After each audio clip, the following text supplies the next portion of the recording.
El conflicto de los siglos, capítulo 19, una profecía significativa, parte 7.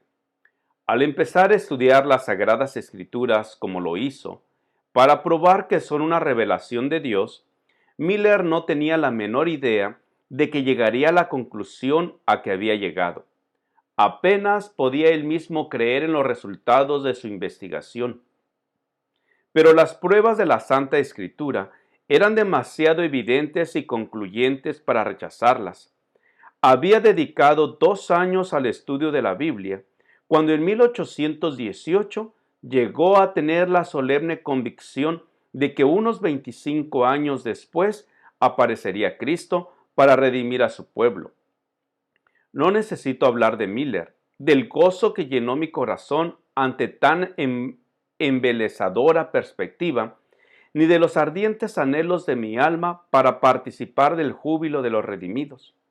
La Biblia fue para mí entonces un nuevo libro. Era esto en verdad una fiesta de la razón. Todo lo que para mí había sido sombrío, místico u obscuro en sus enseñanzas, habían desaparecido de mi mente ante la clara luz que brotaba de sus sagradas páginas. Y, oh, cuán brillante y gloriosa parecía la verdad. Todas las contradicciones y disonancias que había encontrado antes en la palabra desaparecieron. Y si bien quedaban muchas partes que no comprendía del todo, era tanta la luz de las escrituras que las escrituras emanaba para alumbrar mi inteligencia obscurecida, que al estudiarlas sentía un deleite que nunca antes me hubiera figurado que podría sacar de sus enseñanzas. Solemnemente convencido que las Santas Escrituras anunciaban el cumplimiento de tan importantes acontecimientos en tan corto espacio de tiempo, surgió con fuerza en mi alma la cuestión de saber cuál era mi deber para con el mundo, en vista de la evidencia que había conmovido mi propio espíritu. No pudo menos que sentir que era deber suyo impartir a otros la luz que había recibido. Esperaba encontrar oposición de parte de los impíos, pero estaba seguro de que todos los cristianos se alegrarían en la esperanza de ir al encuentro del Salvador, a quien profesaban amar.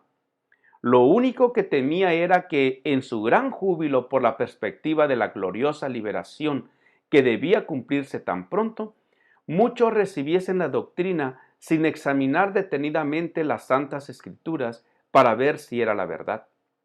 De aquí que vacilara en presentarla, por temor de estar errado y de hacer descarriar a otros.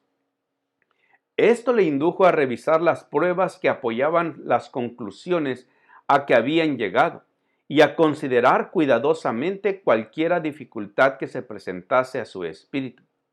Encontró que las objeciones se desvanecían ante la luz de la palabra de Dios como la neblina ante los rayos del sol. Los 5 años que dedicó a esos estudios le dejaron enteramente convencido de que su manera de ver era correcta. El deber de hacer conocer a otros lo que él creía estar tan claramente enseñando en las Sagradas Escrituras se le impuso entonces con una nueva fuerza. Cuando estaba ocupado en mi trabajo, explicó, sonaba continuamente en mis oídos el mandato: anda y haz saber al mundo el peligro que corre. Recordaba constantemente este pasaje, diciendo yo al impío, impío, de cierto morirás. Si tú no hablares para que se guarde el impío de su camino, el impío morirá por su pecado, mas su sangre yo la demandaré de tu mano. Y si tú avisares al impío de su camino para que de él se aparte, y él no se apartare de su camino, por su pecado morirá él, y tú libraste tu vida. Ezequiel 33, 8 y 9. Me parecía que si los impíos podían ser amonestados eficazmente, multitudes de ellos se arrepentirían, y que si no eran amonestados, su sangre podía ser demandada de mi mano.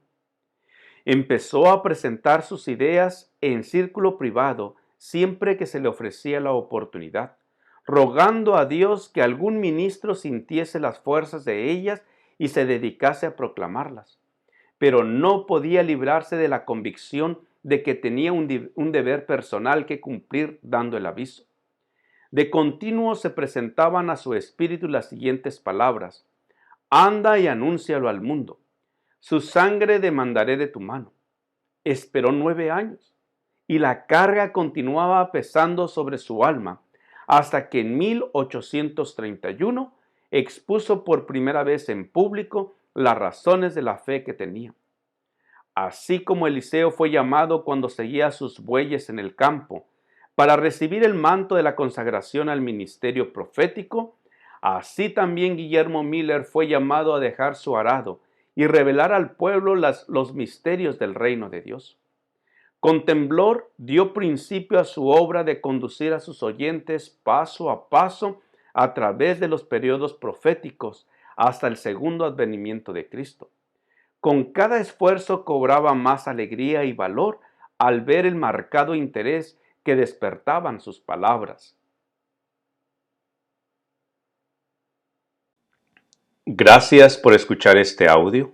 Te invito a compartirlo y escuchar el siguiente capítulo. Te invito a suscribirte a mi canal de YouTube, Juan Manuel Flores Espinosa. Jehová te bendiga y te guarde. Jehová haga resplandecer su rostro sobre ti y te dé paz.